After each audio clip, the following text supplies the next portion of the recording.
This is DNN NewsHour. I'm your host, Patches McKeehaw. Our fast-breaking news tonight, a mysterious story out of Babylon. A local lion reports that her dinner menu was changed by an angel. We have Growly Snackerton with us from the Lion's Den in Babylon. Thank you for joining us, Growly. My pleasure. Apparently your dinner plans were interrupted by an angel. That's right, Patches. Normally, all the lions here in the den eat whatever the king sends down here. What sort of thing is this usually? Well, a typical dinner includes politicians that don't get along with the king. So we've eaten lots of finance ministers and heads of state, a couple police chiefs. Yeah, any kind of prisoner that the king doesn't like, he sends them down here into the lion's den and we eat them. I see. That's quite a bit different than a typical donkey dinner. Don't you like carrots? Not really. Normally I prefer to chase my dinner a little bit before I eat it. Doesn't your dinner usually try to escape? Normally, yes. But this night was different right from the very beginning. So the guy didn't even seem upset at all. He didn't try to escape, nothing. So the king comes and he puts his seal on the door. No, not that kind of seal, this kind of seal. Oh. So that's how you can tell if the door's been opened, because the seal breaks. Usually when the king comes to put his seal on the door, that's when our dinner starts to freak out, run around and try to escape. But this guy didn't do any of that. So then what happened? I sized the guy up and looked for the tasty parts.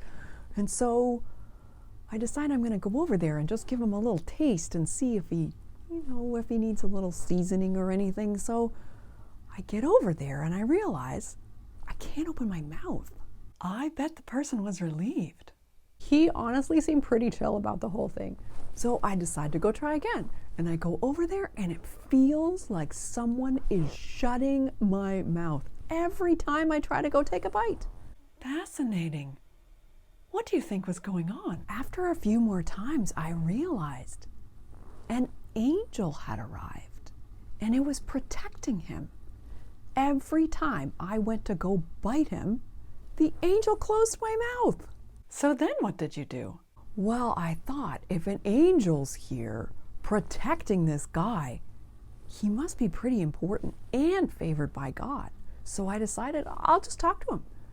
He said his name is Daniel. Daniel? Yes, and he worked for the king. Was he an enemy of the king? Well, that's the thing. Not really. He worked for the king, but he was so good and he was so honest that the king really trusted him and he really favored him, and he gave him a really high position. So it was actually the other government officials that tricked the king into putting Daniel down here into the lion's den with us. How did they do that? Well, they heard that he was going to get a position that was really, really high. So they convinced the king to put out a decree that said nobody in Babylon is allowed to pray for the next 30 days. And if anybody does pray and they get caught, they're going to have to come down here to the lion's den, hang out with us. So Daniel didn't pray. Oh no, he did pray. He did pray. Daniel loves God. He loves God, and nothing was going to stop him from praying.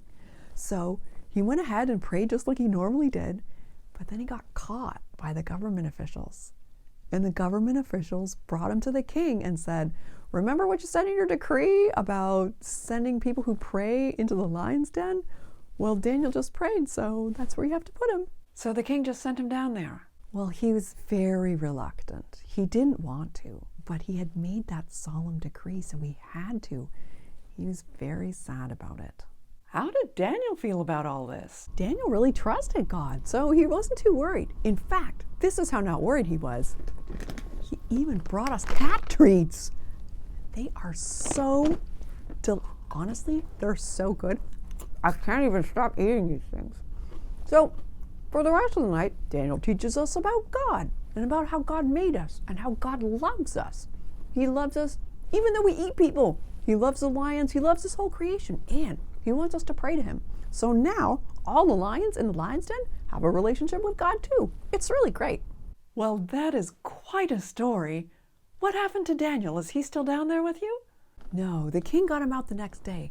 But he told the king that an angel from God had saved him by shutting our mouths so that we couldn't eat him. So then the king told the whole kingdom that everybody should pray to God, like Daniel. So are you hungry? You missed dinner. Are you just eating cat treats now? Well, no. The king sent down all the mean government officials afterwards, and now we are so full. Honestly, I couldn't even eat one more politician after this. Honestly, some of them are so stringy. But these cat treats, on the other hand, I literally cannot stop eating them. They're so addictive. Maybe Daniel will bring you some more. I'm praying he will. Growly, thank you so much for speaking with us today. My pleasure, Patches. That was Growly Snackerton from the Lion's Den in Babylon. Next up, the surprising new fashion in horseshoes. It's taking the pasture by storm, but do horses know how to walk in heels? Harry Trotter has more after the break.